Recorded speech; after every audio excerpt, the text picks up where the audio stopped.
Hello and welcome to Choice Online Academy. I am Medhamam Manjiri and here with another video in series of Basics of Physics. Today we are continuing with kinematics. In previous video we studied what is kinematics, different components of kinematics, that is position, rest and motion and many more. Also we just brushed up through Newton's laws of motion, which is one of the important thing to know and to move ahead with the kinematics. So today we are continuing with where we left in the video of kinematics. That is, our last point of that video was types of motion, in which we basically mentioned three types of motion, that is one-dimensional, simply 1D, two-dimensional, 2D, and three-dimensional, that is 3D. And before starting off directly with numericals and calculations, as we were discussing in previous video that we are going to study these types in details, let us first know the basic terminologies which we already know, but just a recap and some more additional concept of the same. So starting with one-dimensional motion, that is 1D. As part of definition is concerned, it is motion of body in a straight line is known as one-dimensional motion. This is the simplest to remember. But in terms of physics, it is a motion when only one coordinate of the position of body changes with time. Then it is one-dimensional motion. Simple to remember, isn't it? That only one coordinate in motion, hence one-dimensional. And as part of example, when a car is moving on a straight road and motion of freely falling body and many more such, which we will discuss in the video. Now, what is exactly motto of this video? To study the required components to solve numericals based on this, that is distance, displacement and many more. So basically in this video we are gonna discuss components of one-dimensional motion. Let us start with distance. Simple term. We almost heard it everywhere. Before even we have heard about word physics, we have heard about distance. So distance is actual length of the path covered by a moving particle. So for example, आपका घर point A पे है and you have to reach at point B. Then the actual path is the path like A to O and O to B, which is of distance 7 meter. So in short, for our comfort, distance is the longest path covered. As we are tracing actual path regardless of any direction, just walking to reach our destination. Hence, it is a scalar quantity with dimensions L1 and SI unit is meter. Moving on to displacement. It is the change in position of a body, that is, vector joining initial and final position is displacement. Kind of confusing? Wait. Let's go to example which we have seen in distance once again.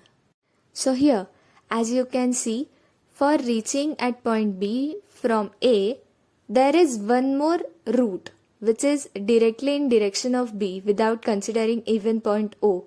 So, in our term, displacement is the shortest path to reach from point A to point B. As it is concerned with direction, it is a vector quantity. So, there is an interesting thing about displacement.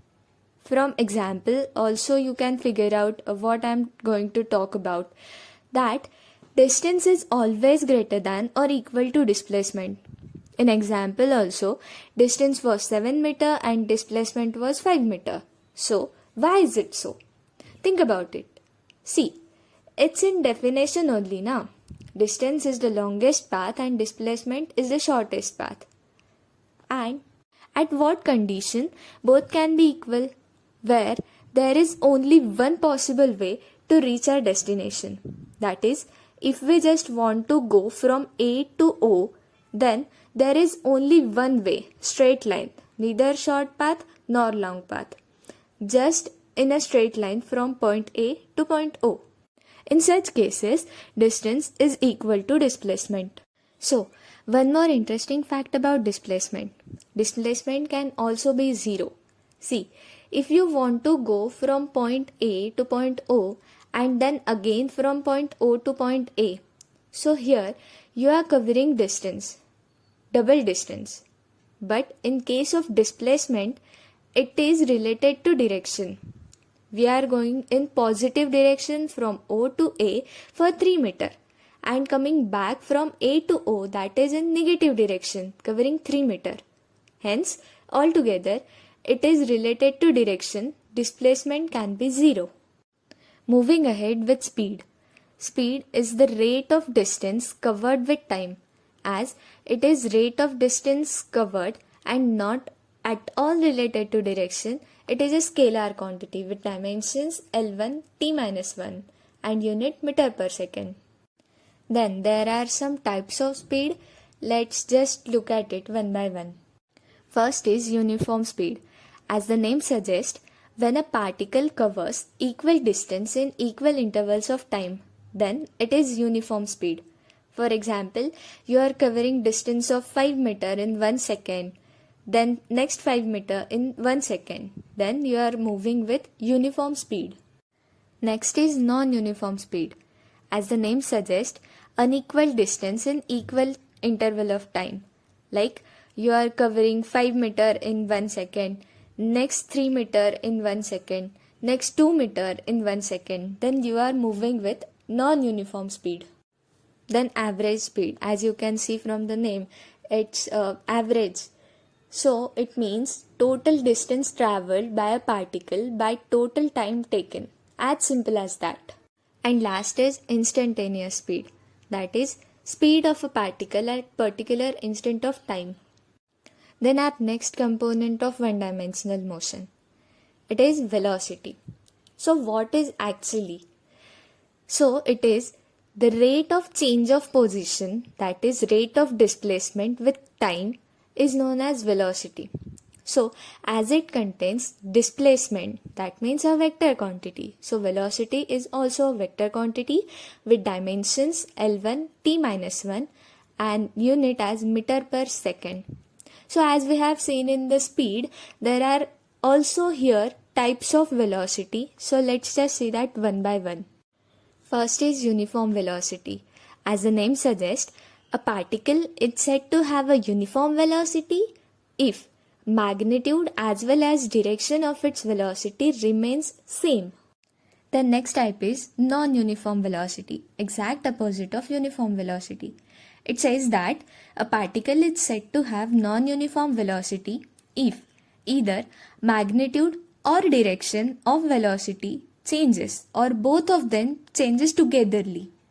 Then average velocity, the simplest of all time, that is the ratio of displacement to the time taken by a body is known as average velocity. Then instantaneous velocity. As the name suggests, it is velocity at a particular instant of time of a body is known as instantaneous velocity. Moving on to the one last component of one-dimensional motion which is important to study the whole one-dimensional motion is acceleration. So what it is basically? Acceleration is the time rate of change of velocity of an object. As velocity is concerned, it is also a vector quantity, and one interesting thing about acceleration that it is in the direction of change in velocity and not in the direction of velocity. So listen to me very carefully that it is a vector quantity but its direction is in change of velocity. Next, the dimensions of acceleration is L1 t-2 with unit meter per second square. As we have seen types in speed, velocity, so acceleration also have the same types. So let's just take a look at it one by one. So the first type is uniform acceleration. As the name suggests and as we have seen previously very much about it, simply a body is said to have uniform acceleration if magnitude and direction of the acceleration remains constant during the motion of particle. As usual, next is non-uniform acceleration. As a body, it's said to have non-uniform acceleration if either magnitude or direction or both of them changes during the motion. Then we have next type, average acceleration, which is ratio of change in velocity with respect to change in time. And last is instantaneous acceleration. Acceleration at a particular instant of time is known as instantaneous acceleration. And that's it. Here we end at acceleration and types of acceleration. So here we end our basic component discussion of one-dimensional motion.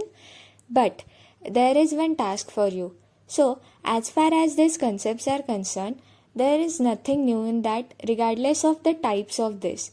So just try to compare distance with displacement, speed with velocity, and their types in each other, and see what is similar and what is different in it.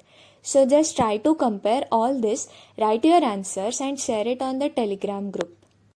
So here we end our discussion about one-dimensional motion for today, and there are few more concepts about this, and also two-dimensional motion is yet to study. So till then, keep studying and try to complete the given task, and join the Telegram group to know the answers and also share your answers. Thank you for today.